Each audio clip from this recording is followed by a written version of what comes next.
একদিন আমার মা আর বাবা একটি বিজনেস ট্রিপে যায়, আর তারপর আমি আমার বান্ধবী টিনাকে আমার বাড়িতে ডাকি। তার কিছুক্ষণ পর কেউ বারবার আমার ডোরবেল বাজিয়ে যাচ্ছিল। আমি জিজ্ঞাসা করি কে। বাইরের থেকে উত্তর আসে আমি টিনা। তারপর দরজা খুলতেই টিনা ভয়ে ভয়ে ভিতরে আসে। আমি টিনাকে জিজ্ঞাসা করি কি হয়েছে।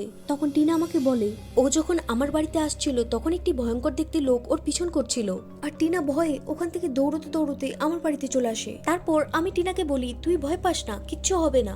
তারপর আমি আমার জন্য আর টিনার জন্য বাইরে থেকে পিৎজা অর্ডার করি। তার কিছুক্ষণ পর আমার বাড়ির ডোরবেল বেজে ওঠে। আমি জিজ্ঞাসা করি কে। বাইরের থেকে উত্তর আসে আমি পিৎজা ডেলিভারি বয়। তারপর আমি দরজা খুলতেই যাচ্ছিলাম, আর তখন টিনা সিঁড়ি থেকে দৌড়ে নেমে এসে আমাকে দরজা খুলতে মানা করে। আর টিনা আমাকে বলে সে ওপর থেকে দেখেছে এটা কোনো পিৎজা ডেলিভারি বয় না, এটা সেই ভয়ঙ্কর লোকটা যে টিনার পিছন করছিল। তারপর আমরা পুলিশকে ফোন করে সমস্ত ঘটনা জানিয়ে দিই, আর কিছুক্ষণের মধ্যে পুলিশ এসে ওই ভয়ঙ্কর লোকটিকে গ্রেফতার করে নেয়। আর পুলিশ বলে আমাদের বাড়ির পিছনে একটি পিৎজা ডেলিভারি বয়ের লাশ পাওয়া গেছে, যাকে ওই ভয়ঙ্কর লোকটি মেরে ফেলেছে।